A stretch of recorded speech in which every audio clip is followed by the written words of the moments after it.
ස්වර්ගයේ වැඩ වසන යහපත් දෙවි පියාණනි, මේ සවස් වේලාව අපි ඔබගේ ගෘහය මැදේ හිස් නොකර ඔබ ඉදිරියේ කාලය ගත කරන්න දෙන ලද ඉඩ ප්‍රස්තාව ගැන ස්තුතිවන්ත වෙනවා.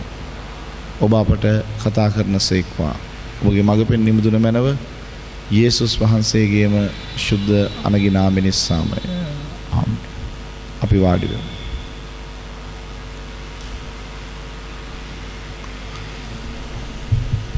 මාගේ ප්‍රේමවන්ත සහෝදර සහෝදරිය, විශේෂයෙන්ම ශ්‍රී ලංකාව තුළ අද දවස ගැන අපි සභාවක් හැටියට යුතුයකමක් හා වගකීමක් දේවලියවිල්ලෙන් අපිට බාර දී තිබෙන නිසා අපි බොහෝ සෙයින් මාස එකහමාරක පමණ කාලයක් විවිධ ස්ථානවලදී යාඥාවන් ඔසවනු ලැබුවා. අපි විශ්වාස කරමු ඒ සියලු යාඥාවන් දෙවියන් වහන්සේ වෙත එසවිලා දෙවියන් වහන්සේ අපට පිළිතුරු ගෙන දෙන බව.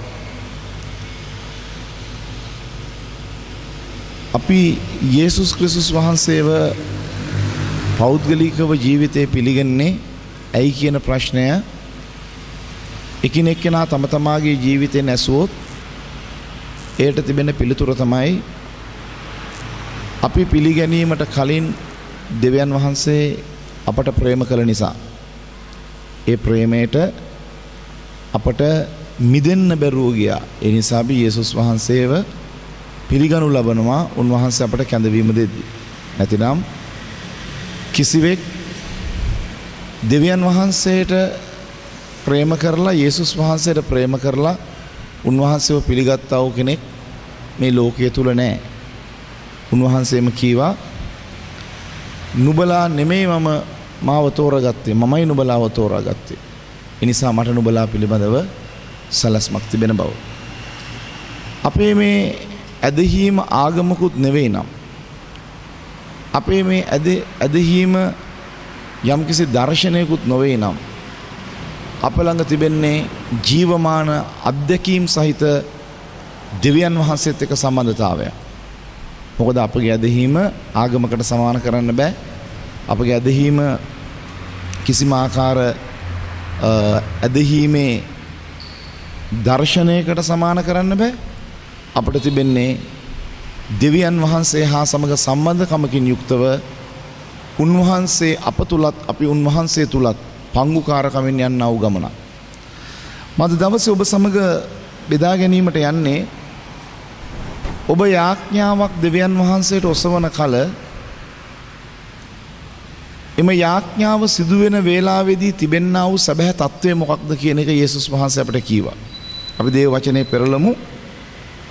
මතෙවුස් සුභාරංචියේ 18 වෙනි පරිච්ඡේදයේ 19 වෙනි වචනය. එම නිසා ඔබගේ ජීවිතය තුළ දේව වචනය විශ්වාස කරනු ලබන්නා වූ අය හැටියට ඊ타ත්ම තදබල විශ්වාසයක් තිබෙන්න ඕන. අපේ යාඥාව පූජාවක් පැවැත්වීමක් නෙවෙයි. අපේ මොරගැසීම යම් ආකාරයකින් දෙවියන් වහන්සේට යමක් ගෙන දීමකුත් නෙවෙයි. මක්නිසාදයට අපේ දෙවියන් වහන්සේ එකම ජීවමාන ශුද්ධ දෙවියන් වහන්සේගේ පොරොන්දුව තමයි යාඥා කරන කල්හි දෙවියන් වහන්සේ අප සමග ජීවමානව හැසිරෙන ආකාරය පිළිබඳව. අපි දකිනවා මතෙවුස් සුභාරංචියේ 18 වෙනි පරිච්ඡේදයේ 19 වෙනි වචනය. නැවතත් නුඹලාට කියමි, පොළවේදී නුඹලාගෙන් දෙදෙනෙක් තමුන් ඉල්ලන යමක් ගැන එක්සිත් වන්නෝ නම් ස්වර්ගයේ සිටින මාගේ පියාණන් වහන්සේ ඒ දේ ඔවුන්ට ස්වාමින් වහන්සේගෙන් ඒ දේ ඔවුන්ට ලැබෙන්නේ. මම නැවතේ වචනේ කියවන්නම්. නැවතත් නුඹලාට කියමි, පොළවේදී නුඹලාගෙන් දෙදෙනෙක් තමුන් ඉල්ලන යමක් ගැන එක්සිත් වන්නෝ නම් ස්වර්ගයේ සිටින මාගේ පියාණන් වහන්සේගෙන් ඒ දේ ඔවුන්ට ලැබෙන්නේය. ප්‍රේමවන්තනි, මේ වචනය මොනතරම් දුරට ඔබේ ජීවිතයේ අත්දැක තිබෙනවාද කිව්වොත් ඔබ මේක අත්දකින්න මේක ක්‍රියාවට නංවන්න ඕන. ඔබේ ගේ ඇතුලේ මේ ආඥාව කරන්න පුළුවන්. සභාවේ මේ ආඥාව කරන්න පුළුවන්. දැන් බලන්න දෙදෙනෙක් යම් කාරණාවක් ගැන එකඟත්වයකට ඇවිත් දෙවියන් වහන්සේට ඒ ඉල්ලීම ගෙන ගියොත් උන්වහන්සේගේ වචනේ තිබෙන පොරොන්දුව තමයි පියාණන් වහන්සේ ඒ දේ ඔවුන්ට දෙනවා. දැන් අද බොහෝ අය යාඥා කිරීමේදී එකඟ අත්වයකට ප්‍රථමයෙන්ම එන්න ඕන. අපි මේ යාඥා කරන්නේ කුමක් උදෙසාද? අපි මේ යාඥාවේදී ඉල්ලන දේ කොයි ආකාරයෙන්ද? දැන් අපි බලන්න යනවා දෙන්නේ එකඟත්වයට පත් වෙනවයි කියලා කියන්නේ කොහෙන් හරි කණ්ඩායමක් එකතු කරගෙන ඇවිත් යාඥාවක් කරන්ට රැස් වෙන එකම නෙමෙයි. අද මේ ලෝකේ ඕනෑතරම් අවස්ථා තිබෙනවා. මිනිසුන් වියදම් කරලා ඒ වගේම සංවිධානය කරලා ඊ타ත්ම කැපවීම කරලා දෙවියන් වහන්සේගේ පාමුලට මිනිසු රැස් වෙනවා. නමුත් ඔවුන් කාරණාව ගැන එක්සිට් වෙන්නේ නැහැ. ඇයි එක්සිට් වෙන්න බැරි කියන කාරණාව අපි දේව වචනයෙන් බයිබල් පද කීපයක් කරා සොයන්ට යනවා. එම නිසා නිතරම කෙනෙක්ව එක්සිට් කරගන්න පළවෙනිම දේ තමයි කලබල වෙන්න බෑ. කෙනෙක්ව එක්සිට් කරගන්න කලබල වෙන්න බෑ. ඒ වගේම එක්සිට් නැති කෙනෙකුට නීති දාලා එක්සිට් කරන්නත් බෑ. අපි ඒ අයව ප්‍රේමයෙන් යුක්තව දිනා ගන්න ඕන. මක්නිසාදත් විවිධ අරමුණු වලට යම් කාරණාවක් ගැන එක්සිට් වෙද්දී ඇතැම් අයට කාරණා තේරුම් යනවා, ඇතැම් අයට කාරණා තේරුම් ගන්නට බෑ.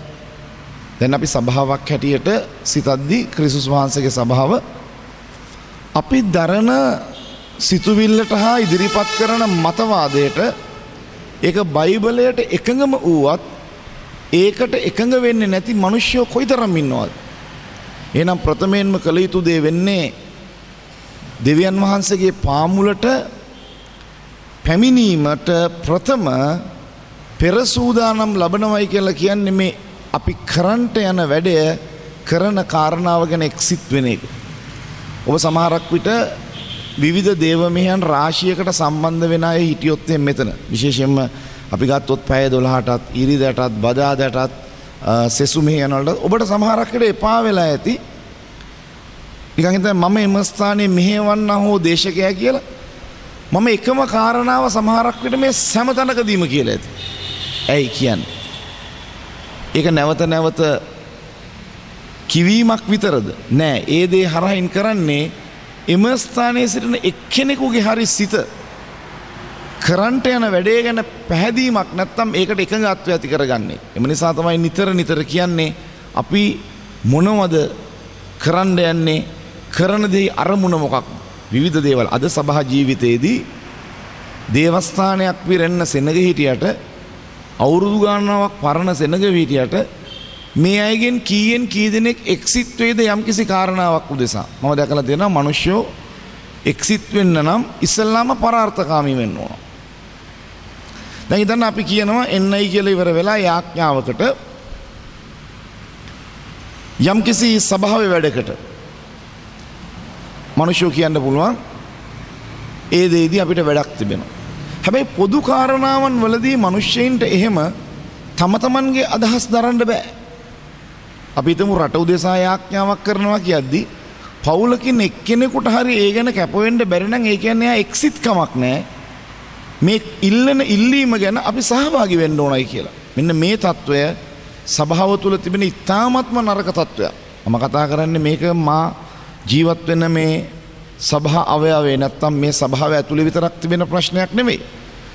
මේකට හේතුව මිනිස්සු එක්සිට් නැත්තම් මෙම යේසුස් වහන්සේ කිව්ව වචනය අනිවාර්යෙන්ම පිළිතුරු දකින දෙයක්. හැබැයි තව රහසක් තිබෙනවා ප්‍රේමවන්තයනි. එදා පෙන්තකෝස්ත දවසේ මිනිස්යන්ගේ තිබුණා වූ එක්සිට් කමට තමයි 3000ක මිනිස්සු සභාවට එකතු වීමට බලය නිදහස් වෙන්නේ. හැබැයි එදා සෙනග එක්සිට් වුණා නෙමෙයි. ශුද්ධාත්මයන්න් වහන්සේ පැමිණිච්ච නිසා ඒ ආත්මය සම කෙනෙක් තුලම තියෙද්දි හොන් එක්සිට් වුණා.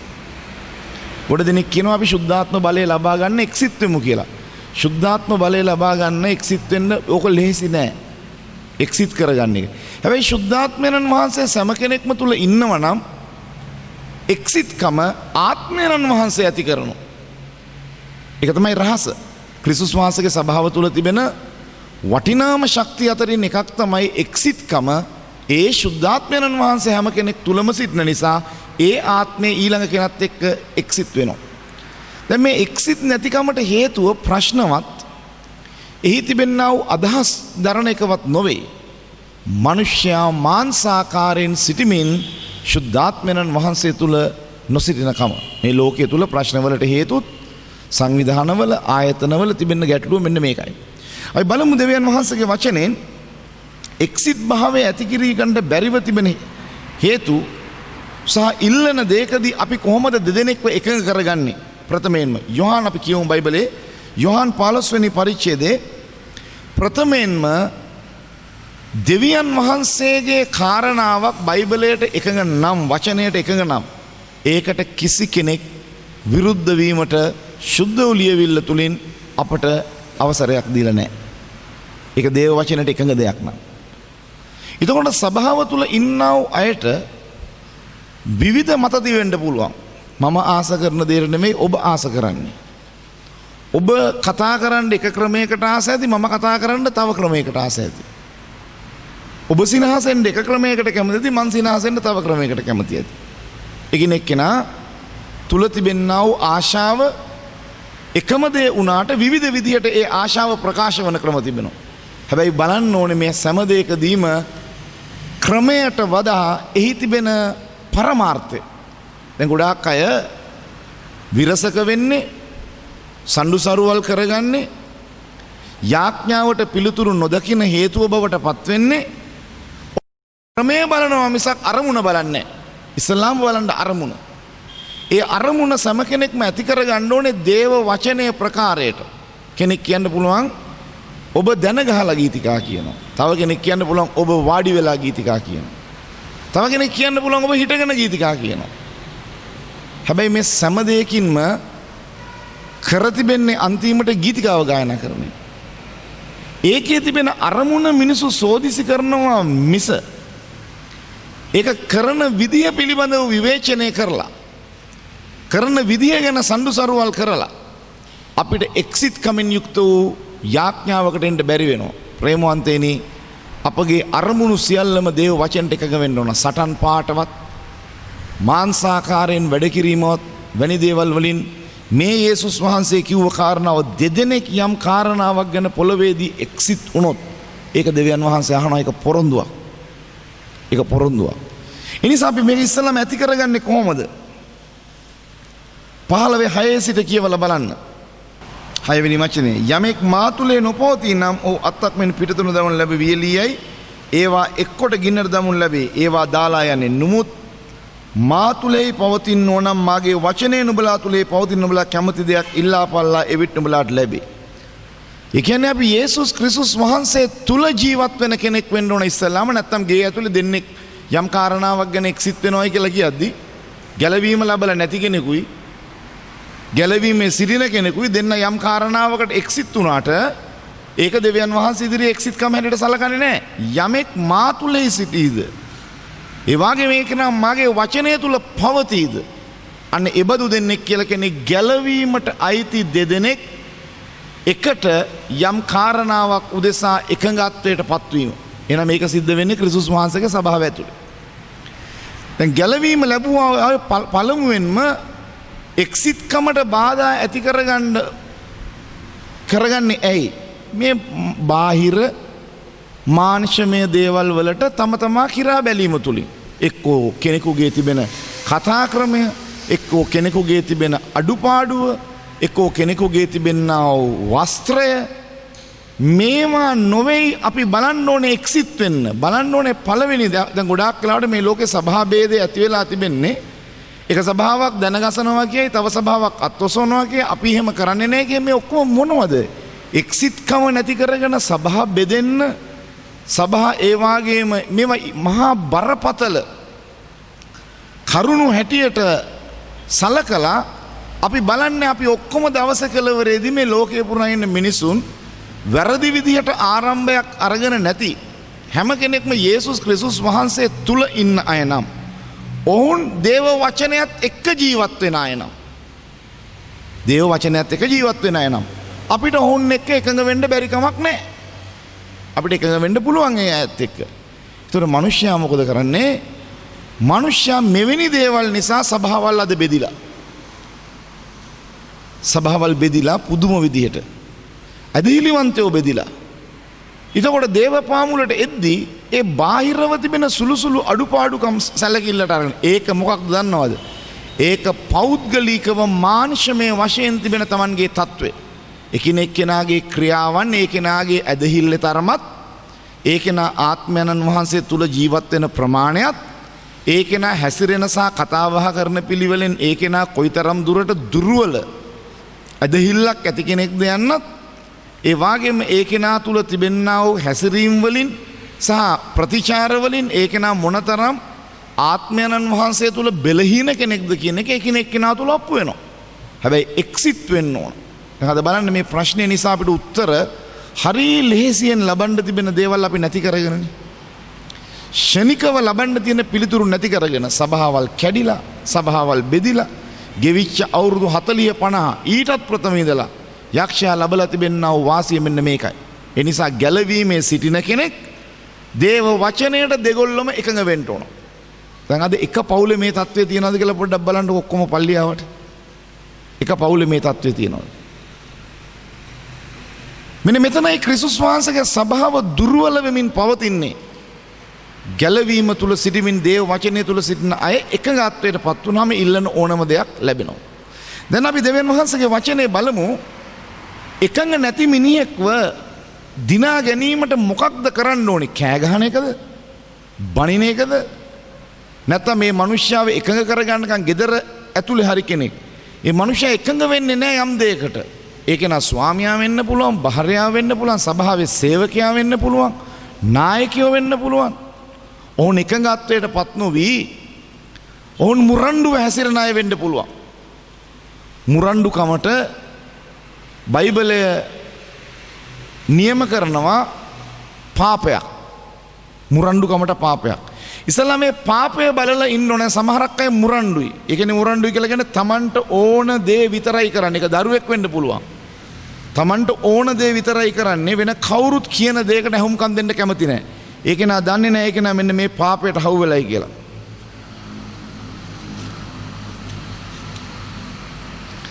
දේවලියවිල්ල පෙරලන්න පළමුවෙනි සාමුවෙල් 15 වෙනි පරිච්ඡේදයේ 22. ඒ නිසා එකනාගේ ජීවිතය තුල ඒකනා යන විදිහ මුඛේ හාලෙලූයා වචනේ තිබුණට මුරණ්ඩුයි. නෑ මට ඕන දෙයමයි මම කරන්නේ. මම වෙන කවුරුත් කියන දේ කරන්නේ නෑ. ප්‍රේමවන්තනි මෙබඳු අය රැස් වුණාට ඒ රැස්වීම එක්සිත් රැස්වීමක් නෙවෙයි. මෙබඳු අය.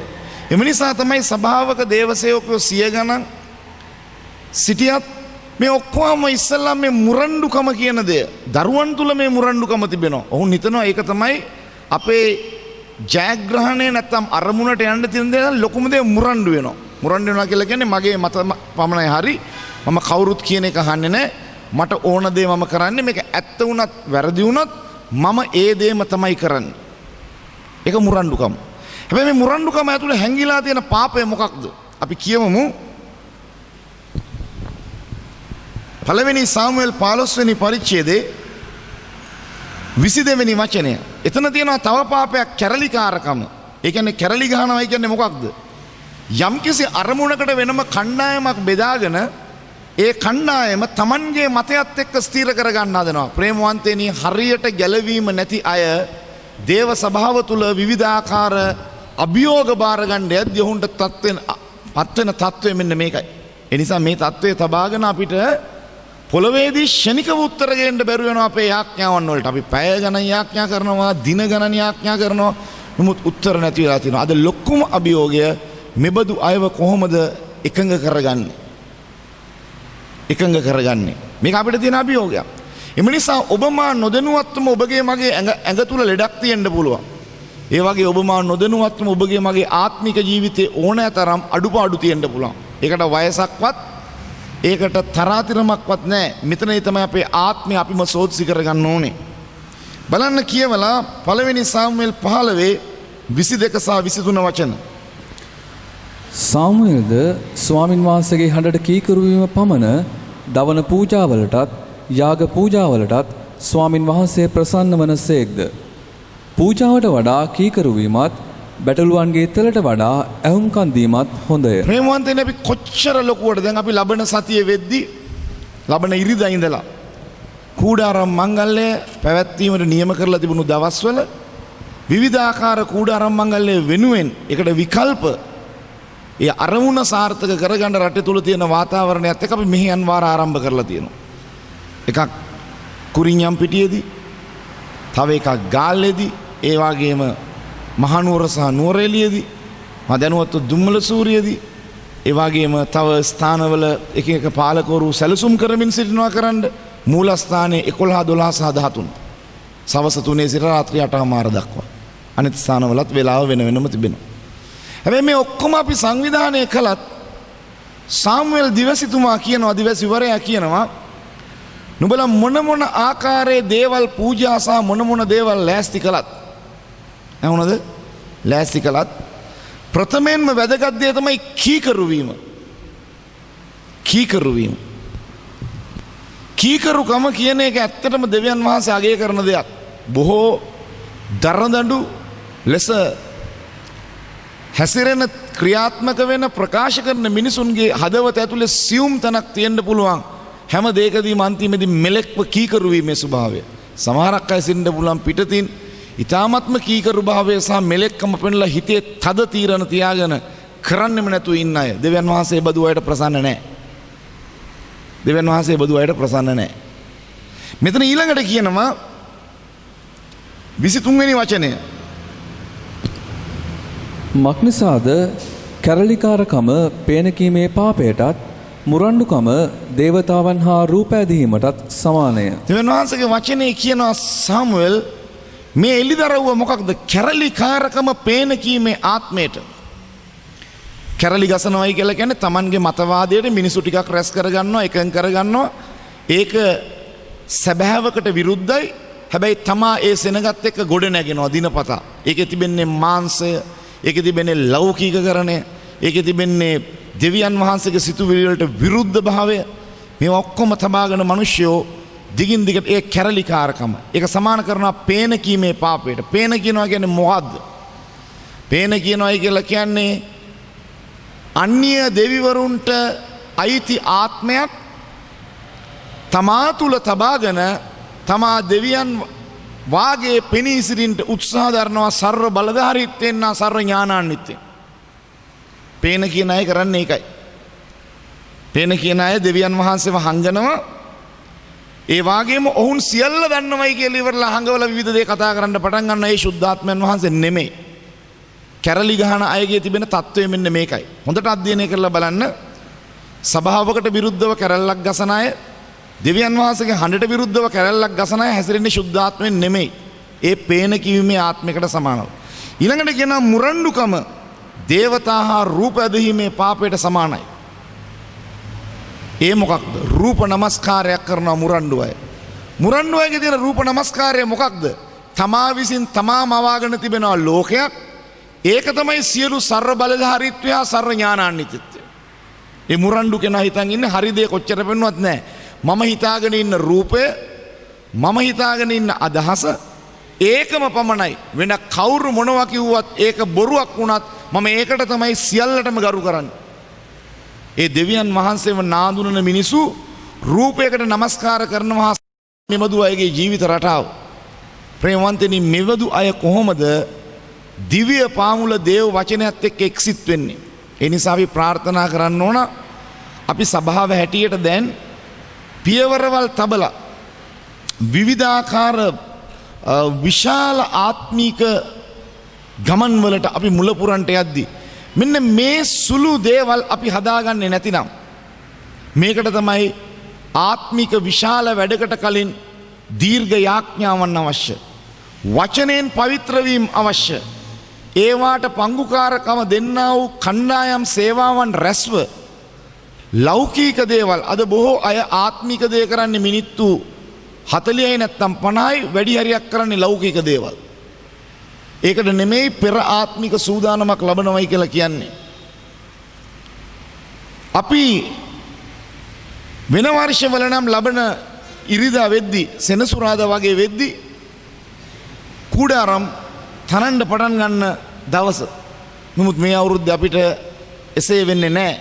දෙවියන් වහන්සේ කැමැත්ත මේක වෙලා තිබෙනවා.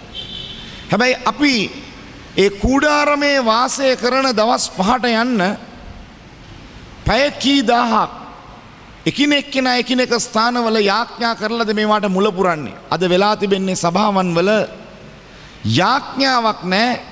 යාඥාව නිවැරදිව සිද්ධ වෙන්නේ නැහැ. මේ මුරණ්ඩුකම හා දේවතා රූප අදහන්නා වූ පාපයට සමාන ඇති ආකාරයට ඔවුන් බොහෝ දේවල් යෝජනා කරනවා. අපි මේක කරන්න ඕනේ මේ සංවිධාන ශක්තිය කියන දේවල් බුද්ධිමය දේවල්. ඒවා ආත්මික දේවල් නෙමෙයි. සංවිධාන ශක්තිය කියලා කියන්නේ බුද්ධිමය දේවල්. කොරින්ති පොතේ දෙවෙනි පරිච්ඡේදයේ පැහැදිලිව අපිට අඟවනවා. ඒ බුද්ධියෙන් කරන්න පුළුවන් දේවල් වලින් තමයි ආත්මිකව වැඩක් කළයි කියලා කවුරුත් හිතන්න එපා. ආත්මිකව වැඩ කරනවා කියලා කියන්නේ බුද්ධිය පාවිච්චි කරන නෙමෙයි. ආත්මික අරමුණු වලට බුද්ධිය පාවිච්චි කරන්න. මෙන්න මේකයි මේ සූත්‍රේ. අද ගොඩක් අයට වෙලා තියෙන අධ්‍යාපනයෙන් යමක් ඉගෙන ගත්තාම අත්දැකීම් වලින් විවිධ දේවල් තිබුණාම මම මේක මේ විදිහට දාන්නම්. සාමාන්‍යයෙන් කරත්තයට ඉදිරියෙන් යන්න ඕනේ ගොනා. ඔක අනිත් පැත්තට ගියොත් කොහොම හිටියද? ගොනාව පිටිපස්සට කරත් දාක්. ඒ වගේ ආත්මික අරමුණකටයි බුද්ධිය පාවිච්චි කරන්න ඕනේ. දැන් ගොඩ දෙනෙක් කරන්නේ බුද්ධිමය කාරණාවන් වලට ආත්මය පාවිච්චි කරන්න හදන. එතන තමයි එක්සිට් කම නැත්තේ. එක්ක සල්ලි ඉස්සර කරගන්නෝ. නැත්තම් සංවිධාන ශක්තිය ඉස්සර කරගන්නෝ. නැත්තම් තමාගේ තිබෙන සහතික වල තිබෙන ඥානය ඉස්සරහට දාගන්නෝ. හැකියාවන් ඉදිරියට දාගන්නවා. ඊට පස්සේ තමයි ඒකට පිටිපස්සෙන් ආත්මයෙන් හසුරවන්න හදන්නේ ඒ බුද්ධිමය දේවල්. එතන තමයි කැළඹීම. එතන තමයි වියඋල. එතන තමයි දෙවියන් වහන්සේ ඉදිරියේ එක්සිට්. නැත්තම් මේ වචනේ සත්‍යතාවයක්. නුඹලා යම් කාරණාවක් ගැන පොළවේ දෙන්නේ අරමුණකට එක්සිට් වෙනවද? ප්‍රේමවන්තයනි අපි බොහෝ මිනිසුත් එක්ක කතා බහ කරනවා. මම දැකලා තිබෙනවා මම කුඩා කාලේ ඉඳන්ම සභාවේ ඉන්න කෙනෙක්. උපතේ පටන්. මම දැකලා තිබෙනවා මිනිස්සු අවුරුදු 10 15 20 පවා සභාවේ හිටියාට ඔවුන් ආත්මයන් වහන්සේ තුල එකඟත්වයකට ඒමේදී ගැලවීම තුල හා වචනය තුල නැහැ. ගැලවීම රැකෙන්නේ වචනය කරනකොටගෙන වචනය තුලින් තමයි ගැලවීමේ පණිවිඩය එන්නේ. මේ දෙක නිතර එකට බද්ධ වෙලා තිබෙන දෙයක්. මේ දෙයත් එක්ක කොහොමද මිනිස්සු මේ ගමන දිගින් දිගටම යන්නේ? එහෙම නැතිව තමාගේ අදහස ඉස්සරහට දමාගෙන සුද්ධාත්ම බලය ඉල්ලන්න එපා. ඒ දවසේදී Tamanගේ අදහස හසුරවන්න. එහෙම වෙච්ච තැනක් තමයි බාබෙල් කොත. බාබෙල් කියන්නේ වියඋල්. ඒ බාබෙල් කොත හදන වෙලාවේදී මනුෂ්‍ය බුද්ධිය ඉදිරියට දැම්මා. එහි දේව කැමැත්තක් තිබුණේ නැහැ. මිනිසු ඉල්ලන්න ගත්තා දෙවියන් වහන්සේගේ කරුණාව මිනිස් කැමැත්ත කරන්නට. ඒ නිසා දෙවියන් වහන්සේකට විරුද්ධ වුණා. විරුද්ධ වෙලා තිබෙන දේවල් ඔක්කොම වියෝල් කරලා දැම්මා. අද ගොඩක් අයගේ ව්‍යාපාර අසාර්ථක මේකයි. බොහෝ දෙනෙක්ගේ රැකියාවන් අසාර්ථක මේකයි. දේව සභාවේ පාලකවරයාව ගෙන්නලා එලිදරව්වක් ගැනීම හෝ Taman කරන්ට යන වැඩේට ආශිර්වාද කරන්නයි කියන දෙයට වඩා මේක මම දෙවියන් වහන්සේ ඉදිරියේ කළ යුතු දෙයක්ද කියලා දෙවියන් වහන්සේගෙන් අහලා ඒකට ආත්මික අනුග්‍රහය ගන්නට. අද ගොඩක් අයට වැරදිලා තිබෙන්නේ Tamanගේ අදහසට සුද්ධාත්මයන් වහන්සේව පාවිච්චි කරන්න හදනවා. එතනදි තමයි ක්‍රිස්තුස් වහන්සේ මහිමයටපත් වෙන්නේ නැත්තේ. මේ බලන්න ප්‍රේමවන්තයනි මේ තිබෙන වැරදි දෙක මුරණ්ඩුකම, කැරලිකාරකම, ඒ දෙකේ තියෙන්නේ පේන කිවීමේ ආත්මයයි, එමෙම්ම රූප නමස්කාර කිරීමේ ආත්මයයි. ඒ තැනට ආවාට පස්සේ එතන තියෙන தත්ත්වය මොකක්ද? කුඩා දරුවෙක් හරි දැනුම් තේරුම් නැති දරුවෝ ගේ ඇතුලේ මෙලෙක් වෙන්නේ නැත්තම්, කීකරු වෙන්නේ නැතිනම්, තරුණ අය හරි සභා ජීවිතේ ඉන්නා වූ ලාබාලතම ඇදහිල්ලේ ගමන ආරම්භ කරලා තිබෙන්නා වූ සේවක සේවිකාවන් හරි මේ මුරණ්ඩුකම හා කැරලිකාරකමෙන් යුක්තව තම මමත්වෙන් ගියොත් වැඩි කලක් නොගොස් ඔවුන්ට අත්වෙන දඬුවම් කීපයක් තිබෙනවා. එක තමයි වියඋල. වියඋල. බොහෝ අය දේව සේවයේදී වියඋල් භාවයෙන් යුක්තව හැසිරෙන්න පටන් අරන් තියෙන දීර්ඝ කාලයක් හිත ඇතුලේ මුරණ්ඩුකම තබාගෙන ඔවුන් සිතන දේ සියලු දෙයින් හරි කියලා හිතමින් රැවටිච්ච අයට ඒ අය ටික කාලයක් යද්දි වෙන්නේ වියඋල් වෙනවා. වියඋල් කමත් එක්ක ඔවුන් පටන් ගන්නවා වියඋල් වචන. වියඋල් වචනවල තියෙන්නේ මොනවාද? මිනිසුන්ට සමාදානයක් නැති දේවල්. කට ඇරියොත් කෙනෙක් කැළඹෙනවා. කට ඇරියොත් කෙනෙක් මුලාව යනවා. කට ඇරියොත් කෙනෙකුට සැබෑව තේරුම් ගන්නට බැරුව යනවා. ඒ වියඋල් වෙන අය ඊට පස්සේ ඔවුන් මොකක්ද කරන්නේ? ඔවුන් ඊට පස්සේ දඬුවම හැටියට අත් වෙන්නේ ඒ වචන සහ ක්‍රියාවන් වල ප්‍රතිඵල හැටියට හොඳට තියෙන දේක් බෙදෙනවා. මේ ආත්මය ලංකාවේ ලෝකයේ දේව සභාවල් සහ ඇදහිලිවන්තයෝ අතර අධික විදියට රජකම් කරලා තිබෙනවා. ඒ නිසා එදා බාබෙල් කොතේ මිනිස්සු ඉස්සල්ලාම තමාගේ අරමුණ ඉස්සරහට දාලා දෙවියන් වහන්සේට මොර ගැසුවා. ඇහුණද? ඊට පස්සේ දෙවියන් වහන්සේ වියඋල ඇති කළා. වියඋලේ ප්‍රතිඵල හැටියට ඔවුන් එකිනෙක කෙනා අතර අවබෝධය බිඳිලා ගියා. දෙවෙනි පාර ඔවුන්ට සිද්ධ වුණේ මොකක්ද? ඔවුන් තනින් තනට විසිරෙන්න ගත්ත එකිනෙක කෙනාට එකිනෙක කෙනා ගැන සමදතාවයක් නැතුව. මේ දේවල් කරගෙන තියෙනවා දේව සභාවන්වල ඕනෑතරම් කිතුණු අය. ඇයි? නැතිනම් මේ වචනේ බොරුවක් නෙවෙයි. යම් කාරණාවක් ගැන දෙන්නෙක් එක්සිට් වෙනවා නම් උන්වහන්සේ එයට උත්තර දෙන්න පොරොන්දුවක් දීලා තිබෙනවා. හැබැයි ඒ කෙනා ක්‍රිස්තුස් වහන්සේ තුල පවතින කෙනෙක් වෙන්න ඕන.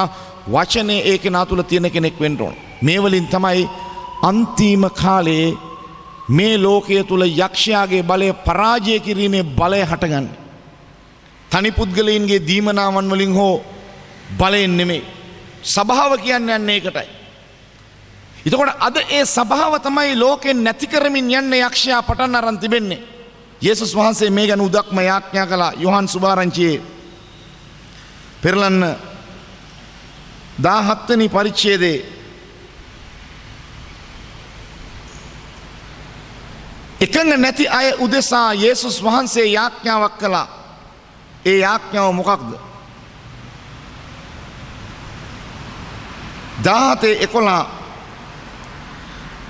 යේසුස් වහන්සේ උත්සාහ දරනවා එකඟ නැතුව කැරලිකාරව මුරණ්ඩුව හැසිරෙන කෙනෙක් ඉන්නවා. ඔහුගේ නම යූදස් කාරියොත්. පේදුරුතුමත් මේ වාගේම හැසිරෙන්න පටන් ගත්තා. යේසුස් වහන්සේට තිබුණු ලොකුම අභියෝගය තමයි කුරුසියේ මැරෙන එකට වඩා ඊට ප්‍රථම තිබුණා වූ මේ යූදස්වද පේදුරුවද බේරාගන්නේ කියන සටන. බයිබලයේ අධ්‍යයනය කළොත් ඔබට මට පේනවා. මේ වගේ අද අපිට ලොකු අභියෝග උන්වහන්සේ කුරුසියේ පූජා වුණේ ලෝකෙම ගලවා ගන්න. අද මේ ලෝකෙටම සුභාරංචිය ගෙනියන්න රටක් තුල විශාල දෙයක් කරන්න ලොකු ඉලක්කයක් තිබෙද්දී ඒකට ලොකු පූජා වීමක් අවශ්‍යයි. හැබැයි ඒක කරන්න කෙනෙක් ඉදිරිපත් වුණත් ඒ මිනිස්යාට මෙවැනි චරිත බාධාවල් හැටියට තියෙන ඕනතරම් අරමුණ ආත්මික විශාලයි. හැබැයි ඒකේ පසුපස එකඟ නැති අය නැගිටිනෝ. ඒ වෙලාවේදී ඔවුන්වත් ආරක්ෂා කරගෙන මේක ජය ගන්න එක තමයි අපිට තියෙන අභියෝගය. වට්ටගෙන දමා ගන්න එක නෙමෙයි. අද දෙවියන් වහන්සේගේ සභාව තුළ මෙබඳු අය සිටිද්දී වට්ටගෙන අරමුණක් ජය ගන්න එපා. උපරිම උත්සාහ දරන්න. දෙදෙනෙක් වැටෙන්න නියමිතයි යේසුස් වහන්සේගේ ගෝලයෝ අතරේ. යූදස්ද පේදුරුද? යූදස්ද පේදුරුද? මේ දෙදෙනාගෙන් කාවද බේරාගන්නේ? ප්‍රේමවන්තයනි, මේ සභා ජීවිතයේදී අරමුණු වලට යද්දී සාමාන්‍යයෙන් নমස්කාරයකට ගිහිල්ලා ප්‍රශංසා කරනවා වගේ කතන්දරයක් නෙමෙයි. ඊට වඩා ලොකු බරපතල අභියෝග තියෙනවා. මිනිස්සුන් එක්සිට් කරගන්න එක අපි ගිහිල්ලා යම් තැනක හිටගන්න නිසා වෙනව නෙමෙයි. ආත්මයන් වහන්සේ ඔවුන් වෙතට ගලා යාම කරන කොටගෙන ඔවුන් එක්සිට් වෙනවා. වචනය තුලින් ඔවුන් පවිත්‍ර වෙනවා. දේව දාසයෙක්ගෙත් වැදගත්කම තියෙන්නේ ආසාවට ගෙයින්කට දුවන එක නෙමෙයි. හිතන නිසා කොහේරි සෙනගක් අතරට ගිහිල්ලා එන එක නෙමෙයි. ආත්මයන් වහන්සේගේ ගංගාව ඔවුන්ට ගලන්න සලස්වලා දිව්‍ය අරමුණු වලට හැම කෙනෙක්ම එකඟ කරගෙන පැමිණෙන්න ඕන. ඒක තමයි අපේ දේව සේවයේ තියෙන සාර්ථකත්වය. අද සෑම සේවයක් දිහාම බලද්දී මෙවැනි තත්ත්ව තිබෙනවා. ඒවා ඉන්න නායකයින්ට මේ අභියෝගය තියෙනවා. නායකයෙක් කියන්නේ වගකීම් දරන කෙනෙක්. විශාල බරක් කරට අරගෙන මිනිසු වට්ටා ගන්නේ නැතිව නමුත් සැබෑව කරමින් මිනිසුන්ව දිනා ගන්න කෙනෙක්. බොරු කරලා නෙමෙයි. අපි මේ දේ සභාව තුල කරන්න ගත්තාම මේක තමයි රාජ්‍ය සුභාරංචිය ප්‍රකාශ වෙද්දී ඒක ශ්‍රී ලංකා රාජ්‍යද ඉන්දියානු රාජ්‍යද ඇමරිකානු රාජ්‍යද කියන නෙමෙයි. ඒ මුළු රාජ්‍ය ඇතුළේම ඒ ආත්මය තමයි අන්තිමට බලවත් දේ කරන්නට යන්නේ. ඒ තැනට කොහොමද අපි සභාව හැසිරෙන්නේ කියන එකයි අපේ කොටස. අද හරි බොළඳ විදියට රැස්වීම පවත්වනවා කිසිම ආකාර දෙවියන් වහන්සේගේ අරමුණක් නැතුව. මිනිසුන්ට ආසාවල් හිතෙනවා. ප්‍රේමවන්තේනි අද තිබෙන මේ මාධ්‍ය ජාලවල පින්තූර දාලා තිබුණට 1000ක් හිටියා 50000ක් හිටියා 60000ක් හිටියා කියන එක නෙමෙයි හපංකම. ඒ මිනිස්සු එක්සිට් වුණාද යම් කාරණාවකට ඒ රැස් වෙච්ච රටේ ඒ රැස්වුණු දේවස්ථානයේ ඒ රැස් වෙච්ච ශාලාවේ අපරාධ සල්ලි නාස්ති වෙනවා. බලන්න ආරොන්ගේ වහු නමස්කාරය තුල තිබුණේ මොනවද? ඒකේ තිබුණා අද ගත්තොත් එහෙම රන් වස්සෙක් හැදුවයි කියලා කියන්නේ උගේ බර කොච්චරද අපි කවුරුත් දන්නේ නැහැ. ඒක රත්තරන් වලින් කිලෝ 7-8ක් 10ක් වෙන්න පුළුවන්. ඒකේ වටිනාකම ගත්තාම කෝටි ගාණක් ඒ. කෝටි ගාණක භෞතිකමය ආශිර්වාදයක් ගේනවා සභාව මැද්දට. සල්ලි ගොඩාක් වියදම් කරලා. මිනිසුත් ඔක්කොම එතනට ආවා. ඔක්කොම සම්පූර්ණ වුණත් එතන එක සම්පූර්ණ දෙයක් තිබුණා. දෙවියන් වහන්සේගේ වචනයට එකඟ නැති දෙයක් ඔවුන් කරන්න ගත්තා. ඒ නිසා බාබෙල් පොතේ තිබුණේ තාක්ෂණය ලේසි නෑනේ අහස දක්වා උසට යම් ගොඩනැගිල්ලක් හදද්දී ඒකේ තියෙන්න ඕන මොකක්ද මේ සැලසුම් නැත්නම් ආකිටෙක්චරල් පැත්ත ලේසිනේ අපිට පුළුවන් ද අඩුම ගානේ මේ පල්ලියේ උසට නිකන් අපේ හිතුමතයට කණුවක් ගෙනියන්න මේක වැනෙනවා. අරක අහස දක්වා උසට ඔවුන් භාගයක් හැදුවා. ඒකේ තිබුණා ඔවුන්ට අවශ්‍ය කරන්නා වූ ඒ ගොඩනැගිලි නිර්මාණය කිරීමේ දැනුම සහ සියල්ල. ඔවුන් හොයාගත්ත බුද්ධිමය වශයෙන් ගඩොල් ඒක එකට අලවන්න අද බදාමනුට කීල් මේ ඔක්කොම ලෑස්ති. හැබැයි ඔවුන් මේක මහා උසරකට අරන් ගියාට එතනින් එහාට කරන්න බැරුව ගියා. මෙන්න මේක තමයි සභාව වැටෙන තැන. සභාවේ සල්ලි තිබෙන මිනිස්සු ඉන්නවා වෙන්න පුළුවන්. බුද්ධිය ඇති මිනිස්සු ඉන්නවා වෙන්න පුළුවන්. නමුත් යේසුස් ක්‍රිස්තුස් වහන්සේ තුල ඔවුන් මොන දේ කරන්න ගියත් වැඩක් වෙන්නේ නැහැ. ප්‍රේමවන්තනි අද සභාව ලෑස්ති වෙන්නේ රාජ්‍යයකට යේසුස් වහන්සේගේ සත්‍යතාවය හා දෙවියන් වහන්සේ වඳුන්වා දීමට. බොහෝ අයට මේකේ තිබෙන ගැඹුර තාම තේරෙන්නේ නැහැ. ඔවුන් ඒක දකින විදිය සහ කල්පනා කරන විදිය වෙනස්. ඔවුන්ට අපි ඒක අවබෝධ කරගන්න හා අවබෝධ කරලා දෙන්න කාලය ගන්න එක තමයි කරන්න ඕනේ. මොකද හේතුව ඔවුන්ට දේව දර්ශනයේ තිබෙන සීමාවන් සමහරක් ඒවා නොපෙනෙන්න පුළුවන්. දැන් බලන්න මෙතන මේ යාඥාව මොකක්ද කියවන්න. අද අපි සුළු පිරිසක් වුණත් දෙවියන් වහන්සේ මේ කතා කරන දේ තිබෙන ගැඹුර මම විශ්වාස කරනවා මේක සදාකාලික දේව වචනේ පණිවිඩයක්. හේතුව මෙහින් හටගන්න දේවල් මෙතන ඉන්න බොහෝ දෙනෙකුට මේක අසන ලෝකයේ බොහෝ දෙනෙකුට Tamanගේ තිබෙනා වූ තත්වයේ තේරුම්ගෙන දෙවියන් වහන්සේ කැමැත්ත හිතන්න එපා බුද්ධියෙන් මේ ලෝකේ ජය ගන්න පුළුවන් කියලා. ආත්මයෙන්මයි මේ ලෝකේ ජය ගන්න ඕනේ. මක් නිසාද? පළවෙනි මිනිස්යාගේ මලේ බුද්ධිය නෙමෙයි. පළවෙනි මිනිස්යාගේ මලේ ශරීරයත් නෙමෙයි. පළවෙනි මිනිස්යාගේ මලේ දක්ෂතාවෙනුත් නෙමෙයි. පළවෙනි මිනිස්යාගේ මලේ ආත්මය. ඔහුට අනිත් ඔක්කොම ටික තිබුණා. ආත්මේ මල. ඒ මරුණු ආත්මේ නැවත දෙන්න නම් මිනිසෙකුට පව්කමාවක් වුවමනා වුණා. ඒ නිසා දේව පුත්‍රයා මරුණ කුරුසියේදී. එයින් පාපයට කමාව ලැබුණු පමණකින්ම අපි අසම්පූර්ණයි. ඒ සම්පූර්ණ කරන්න අපේ ඒ එදා මියගිය දේව ස්වරූපේ නම් දෙවියන් වහන්සේගේ සැබෑ ආත්මය නැවත අපිට දුන්නේ. මේක හරියට තේරුම් ගන්න නැතුව සුභාරංචිය විතරක් අසල ආත්මෙන් පිරුණ නැත්නම් ඒ මනුෂ්‍යයා තාමත් පාපයෙන් නිදහස් වුණු හිස් මිනිසෙක් ආයේ පාපයට වැටෙන්න පුළුවන්. අන්න එතනයි මනුෂ්‍යයා ප්‍රවේශම් වෙන්න ඕනේ. බලන්න දේව වචනේ කියවලා. ශුද්ධයන් සුභාරංචියේ 17 වන පරිච්ඡේදයේ 11 වන පදයේ සිට මම ලෝකේ තවත් නොසිටිමි. ඔහු ලෝකයේ සිටිති. මමද ඔබ ළඟට එමි. ශුද්ධෝ පියාණනි අප ඒකත්වයක සිටින්නාක් මෙන්ම ඔවුන්ද ඒකත්වයක් වන පිණිස ඔබ මට දුන් ඔවුන් ඔබගේ නාමයෙන් ආරක්ෂා කළ මැනව. ප්‍රේමවන්තේනි යේසුස් වහන්සේ කිව්වා ස්වාමිනී පියාණනි ඔබත් මාත් ඒකත්වයෙන් ඉන්නවා. මම ඔබෙන් ඉල්ලීමක් කරනවා මේ අය තුලත් ඒකත්වය ඇති කරන්න. ඒක යාඥාවක්. එහෙනම් මේ ලෝකයේ තුල යාඥාවක් පටන් ගන්න ඕන සියලුම දෙනා ඒකත්වය ඇතිකරන්න මනුෂ්‍යයා තුල ඒකත්වය ඇතිකරන්නයි කියන එක. මේක අපේ ලබන 11 12 9 10 11 12 කියන 13 කියන දවස්වල මුළු සභාවේම තේමාව ඒකත්වයක් උදෙසා යාඥා කිරීම. ඒකත්වයක් උදෙසා. මේක මේ සල්ලි වලින් මිනිසු බෙදිලා, බුද්ධියෙන් මිනිසු බෙදිලා, එකිනෙක කෙනා සභාව තුල වාඩි වෙන ස්ථාන වලින් මිනිසු බෙදිලා, ඒ වගේම මිනිසුන්ගේ තියෙන දීමනාවන් වලින් මිනිසු බෙදිලා, ටැලන්ට් වලින් මිනිසු බෙදිලා, මේ බෙදීම ශුද්ධාත්මයන් වහන්සේගෙන් නෙමෙයි. අද ලෝකයේ තුල දෙවියන් වහන්සේ විවිධ දේට තෝරා ගන්න මිනිස්සු සිතන එකම දුර්වලකම තමයි තව කෙනෙකුට වඩා මම හරි කියන එක. ප්‍රේමවන්තනි, අපි හැම සිතන්න හොඳම නෑ. වෙන කෙනෙක් තුල නරක දෙයක් තියෙද්දි අපි තුල හොඳ දෙයක් තියෙන්න පුළුවන්. අපි තුල යම් ආකාරයකින් නරක දෙයක් තියෙද්දි තව කෙනෙක් තුල හොඳ දෙයක්ුත් ඒකෙම අනිත් පැත්තත් අපි එකිනෙක කෙනා තුල තියෙන්න පුළුවන්. කිසි කෙනෙක් කිසි කෙනෙකුට කියන්න බෑ අරයා හොඳයි අරයාගේ වැරදි. මිනිසු අන් අයගේ වැරදි කීම තරම් ලොකුම විනිශ්චයක් තවත් නෑ. මක්නිසාද කෙනෙක් කෙනෙකුට වරදක් පටවද්දී තමා තුල වරදක් නැති කෙනෙක්ද තව කෙනෙකුට වරදක් කියන්නේ. මිනිස්සු බේබත් එක්ක දැකලා කියන මේ මිනිහා බොනවයි කියලා. හැබැයි ඔබ තුල සමහරක් විට වංචාව තියෙන්න පුළුවන්. මොකක්ද වංචාව? එක්කෝ රජය තුල තිබෙන ටැක්ස් එකක් හොරට ගෙවන කෙනෙක් වෙන්න පුළුවන්. ඒකත් වංචාවක්.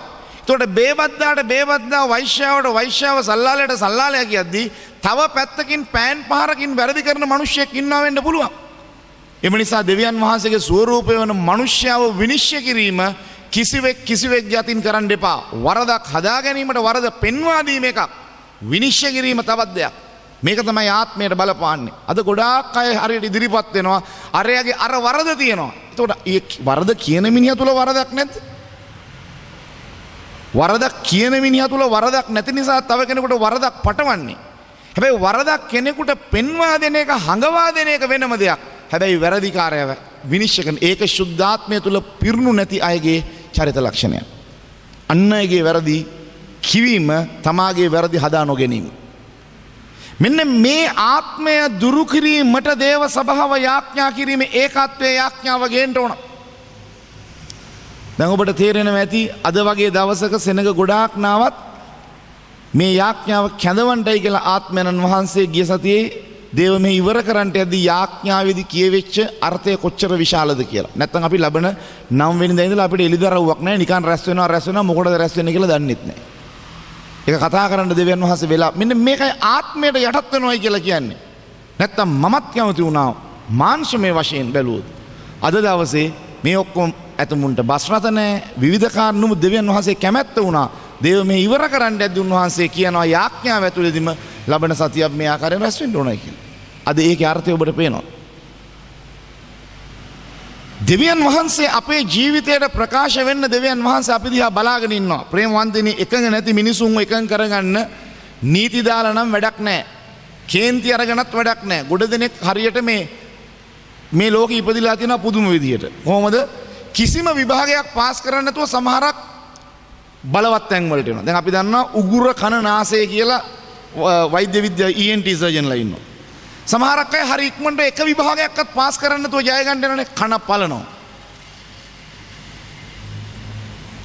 අර මිනිස්සු අවුරුදු ගාණක් ඉගෙනගෙන ENT සර්ජන් වෙලා කන පලන්න ඉගෙන ගත්තේ මිනිස්සයා ක්‍රමයක් තියෙනවා. කොහොමද කන අරින්නේ, කොහොමද යකන්නේ. ඒ විභාග මුකුත් නැතුව මිනිසුන්ට කේන්ති ගියාම එකපාරට කියන මම කන පල්ලා පෙන්නනවා. ඉතින් ස්වාමීනි අපරාධින අර මිනිස්සු ඔච්චර ඉගෙන ගත්තා. තව එකපාරට කියන අපේ ඉන්න අයි සර්ජන්ලා මේ ඇස් පිළිබඳව විශේෂඥ වෛද්‍යවරු. අපේ අය කිසිම බයක් නැතුව කියන ඇස් දෙක උගුල්වල දානවා. ඉතින් ඕක කරන්න කොච්චර ලේසිද ඔය කියන විදිහටනේ. මේ වань මිනිසුන්ගේ තිබෙන ස්වභාවය. දේව සභාවන්වල මිනිසු කියන සමහරක් ඉන්න ඩෙන්ටිස්ලා මේ මොනවාද මේ දන්තේ ශල්‍ය වෛද්‍යවරු. මේ මිනිස්සු ඉගෙනගෙන කොහොම හරි දතක් ස්නායු මරන්න අපේ කට්ටියට ඒ තරම් වෙන්නේ නැහැ. දත් ටික බඩට යන්න ගන්නවා. කොච්චර ලේසිද නේ? එක විභාගයක්වත් පාස් කරන්න නැතුව හරි ප්‍රොෆෙෂනල්, හරි මේ වෘත්තිමය වශයෙන් මේගොල්ලෝ යම් තැනකට එනවා එකපාරට. කැඩුම් බිදුම් වෙද මහතුරු කොච්චර හිමීටද පත්තු බඳින්නේ. කිසිම ගයක් නැහැ. හරියට නොකොලොත් ඊළඟ පාර මං අතපය කුඩු කරනවා. ඔලු කට්ට ගලවනවා. මේ වගේ වචන කියන විටදී ඔබට හිතෙන්නේ නැද්ද මගේ මෝඩකම මම ප්‍රදර්ශනය කරන විදිහයි මේක කියලා? මගේ මෝඩකම මම ප්‍රදර්ශනය කරන විදිහයි මේක කියලා හිතෙන්නේ නැද්ද? ඒක ගයක් ඇතුළේ ඒකෙන් ඔබ දන්නේම නැතුව ඔබගේ ආත්මය යනවා වියවුල් තත්වයට ගිහිල්ලා අන්තිමට ඔබ නිකන් කල්පනා කරද්දී වියවුල් දේවල් කල්පනා වෙන්නේ. නින්දට ගියාම පේන්නේ වියවුල් දේවල්. ආත්මේ වියවුල් කරන්න යක්ෂයා පාවිච්චි කරන එකම දේ තමයි දෙවියන් වහන්සේ එපයි කියපු දේවල් කරලා නැවත දෙවියන් වහන්සේට විරුද්ධව මත දරන්න ස්වාභාවික කල්පනාවේදී වියවුල් වෙනවා, වැඩවලදී වියවුල් වෙනවා, ඒත් එක්කම නින්දදී වියවුල් වෙනවා. ඊට පස්සේ ඔක්කොම බූස්ටරේ අවුල් වෙච්ච ටීවී එක වගේ. දාන channel එකේ පත්තු වෙන්නේ තිත් වැඩිපුර. එහෙම අය ගොඩක් ඉන්නවා. සමහරක් අයත් එක්ක කතා කරන්න ගියාම කේන්ති යනවා තමයි. දැන් නම් මම එකට හුරු වෙගෙන එනවා ටික ටික. දෙවියන් වහන්සේට මම ගැන සුදි කරනවා. සමහරක් අයට ගත්තොත් එimhe ගන්නේ අහන්න යම් කිසි විදියකට එක දෙයක්. ඒගොල්ලෝ කතාව පටන් ගන්න වෙන දෙයකට. දැන් මම ඉස්සරහට කේන්ති කියලා මම අනිත් පැත්තට බයිනවා. දැන් මම ඔය කියන්න දීලා මගේ මාතෘකාවට මම එනවා. ඒ වගේ ඒ වියවුල්කම. ඒක සුද්ධාත්මයන් වහන්සේගෙන් නෙමෙයි. සමහරක් කලාවන් වලට මේ ආත්මයෙන් හොඳටම ඉන්නලාට කවුරු හරි කෙනෙකුට යක්ෂයා පොළමවනවා යවන්න කියලා ඉවරලා වියවුලෙන් පණිවිඩයක් හරි මොකක් හරි එක මැසේජ් එකක් වෙන්න පුළුවන්. ඒක සමහරකට ටෙලිෆෝන් කෝල් එකක් වෙන්න පුළුවන්. මේ හොඳට දේවපා මුල ඉන්නලා කල්පනාවේ. දැන් ඒ ඉස්සර කේන්ති ගිහිල්ලා ඔකට මොකක් හරි මං කියන්න පුළුවන් අනිත් පැත්තට. දැන් ඉතින් අහන්න තියෙන ලේසිම එක පිස්සුද කියලා අහලා නිකන් ඉන්න තමයි තියෙන්නේ. ඒ වගේ අවස්ථා ඕන. මේ ඔක්කොම ආත්මික ප්‍රශ්න. හොඳට තේරුම් ගන්න. මේ ඔක්කොම ආත්මික ප්‍රශ්න. එම නිසා ඔබේ මගේ ආත්මය විකෘති වී විකල් වෙන්න ඉඩ තියන්න එපා. ඒක දෙවියන් වහන්සේ අපට දෙන ලද උතුම් ශුද්ධාත්මයන් වහන්සේව නැති කරගත්තාම අපිට මේක වෙන්නේ. ශුද්ධාත්මයන් වහන්සේ වියවුල් වෙන්නේ නැහැ. ශුද්ධාත්මයන් වහන්සේ අපි කෙරෙන් ඈත් වෙලා ගියාම අපේ තියෙන නිකන් ආත්මය වියවුල් වෙන්නේ. ඊට පස්සේ සමාදානේ නැහැ. ප්‍රේමවන්තේනි, දේව ධර්මයේ තුල තිබෙනා වූ සියුම් අභිරහස් තියෙනවා. ජීවිතේට විශාල බලපෑමක් කරන්න පුළුවන්. ඒ නිසා දේව වචනයට ප්‍රතිවිරුද්ධව කල්පනා කිරීම සිටීම. ඔබ හිතනවාද මේ දෙවියන් වහන්සේ මිනිසුන්ට මඟ පෙන්වද්දී මේ ඊ타ත්ම අශීලාචාර විදිහට මඟ පෙන්වනවා කියලා ඇතැම් දේවල් මොන විකාරයක්ද ඒ? සමහරක් අයට දෙවියන් වහන්සේ මඟ පෙන්වන්නේ මහා අශීලාචාර විදිහට. ඒ සුද්ධාත්මයන් වහන්සේ ඒ තරම් කිලිටිද? ඔබට මට විපත්තියක් එන්න තියෙනවා නම් ඒක මඟ පෙන්වනවද අශීලාචාර ක්‍රමවේදයකට? ඒකට යම්කිසි බයිබලයේ මුළුල්ලේම යම් කාරණා තියෙනවා. ඒවා පෙන්නලා තියෙන විදි තියෙනවා. පාරාවගේ කාලේ පෙන්නුවා කෙසඟ එළදෙනුන්. ඒ වගේම යෝසෙෆ්ට පෙන්නුවා යම්කිසි ගොයම් මිටි. දැන් එදා කෙසඟ එළදෙනුන් වෙනුවට අද ඔබට ඒ ශුද්ධාත්මයන් වහන්සේ පෙන්නයිද මේ පාර යන ගණිකාවෝ ටිකක්. දර්ශනෙන් දෙවියන් වහන්සේ ඒ තරම් පහද්ද? ප්‍රේමවන්තනි, මොහොතකට සිතන්න. සමහරක් අයගේ ආත්මය තුල මෙවැනි ආකාරයේ විකෘති දේවල් දැකලා ඉවරලා පහවෙනිදා කල්පනා කරනවා මට මොකක්ද දෙවියන් වහන්සේ මඟ පෙන්වුවේ? දෙවියන් වහන්සේ හොඳට මඟ පෙන්වන දේවල් වියුල් කරගන්න එපා. දෙවියන් වහන්සේ එපයි කියපු දෙය තමන්ගේ අය උදෙසා හෝ වෙන අය උදෙසා කවමදාකවත් දෙවියන් වහන්සේට විරුද්ධ වෙන්න එපා. ඔබ කෙලින් හිටගන්න ඔබගේ ආත්මය නිතරම සුද්ධාත්මයන් වහන්සේක තියාගන්න ඕන. එක දෙවියන් වහන්සේ. ඊට පස්ව තමයි අනිත් ඕනම දෙයක්. මේක හොඳට ජීවිතේ මතක තියාගන්න.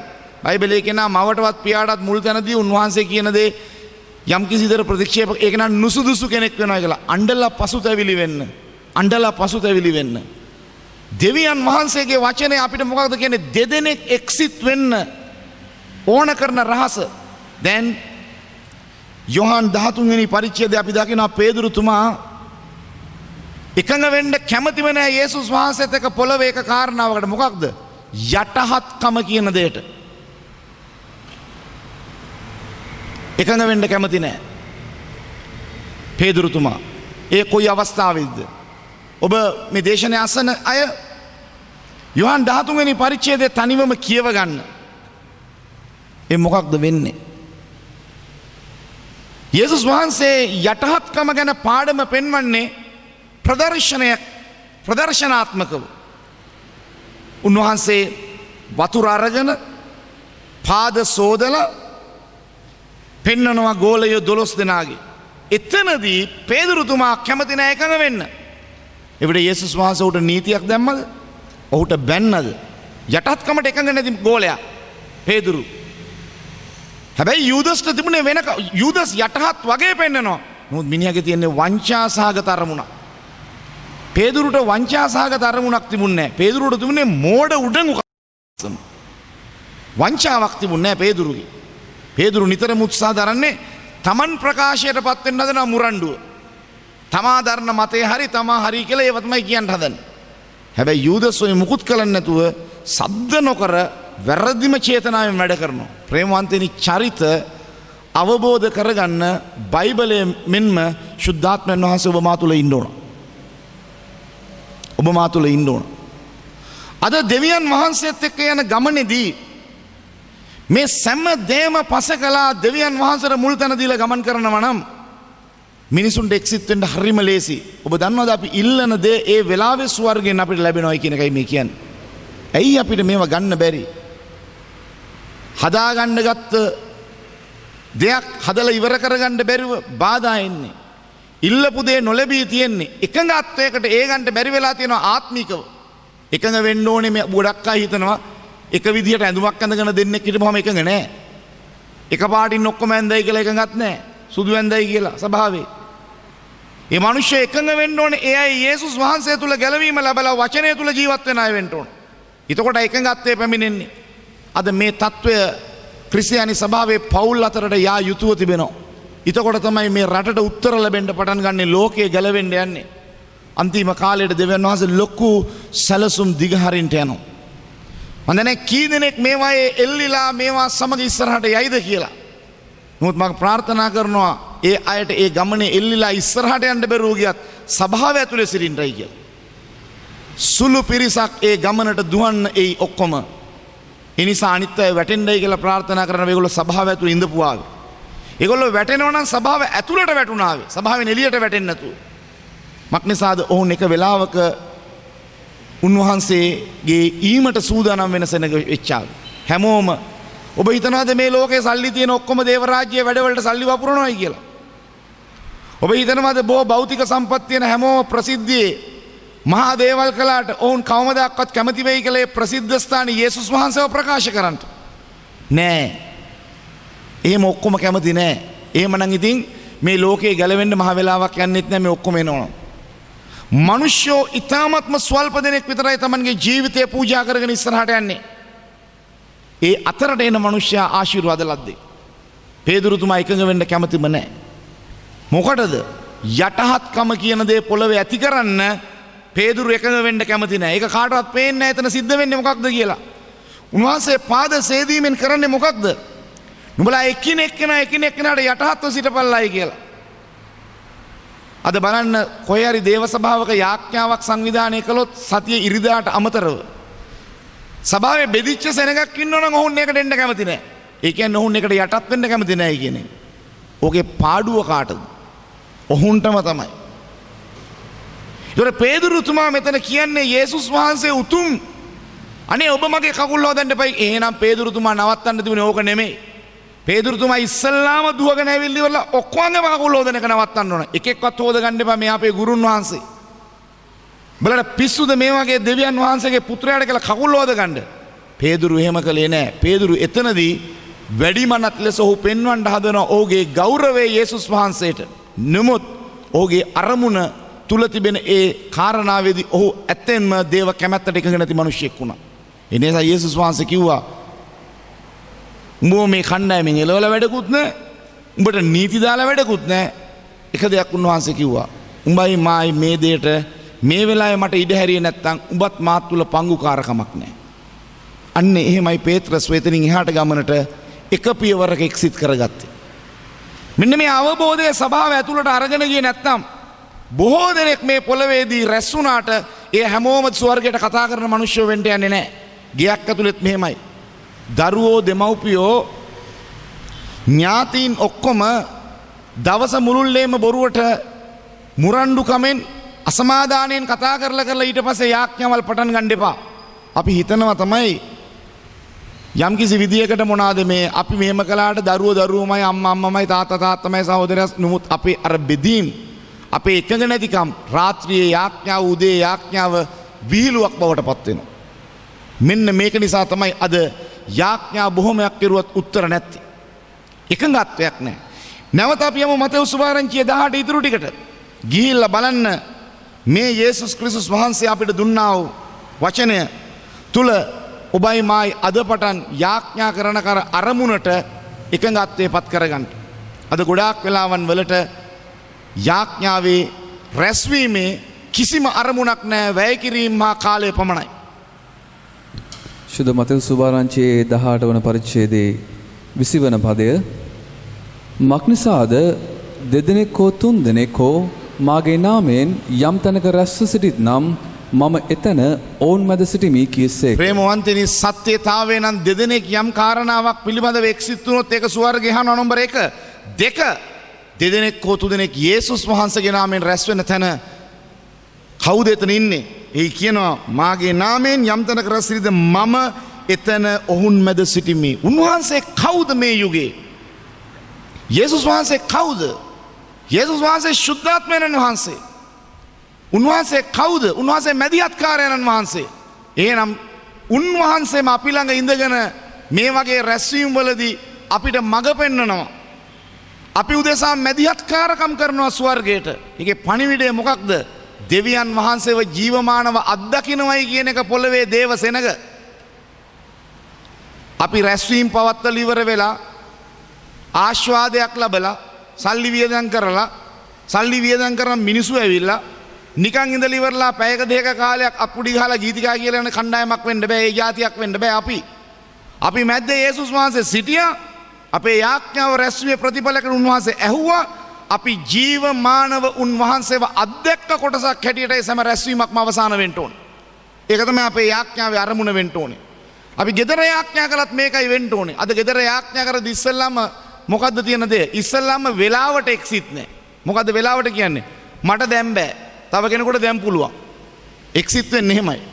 මට වැඩ තියෙනවා. ඒකින්ද මට එක්සිත් වෙන්න බෑ මේ වෙලාවටම අපිට එක්සිත් වෙන්න බැරුව එක වෙලාවක දැනගහන්න එක්සිත් වෙන්න බැරුව අනිත් කාරණා මොනවද තවත් කියන්නේ?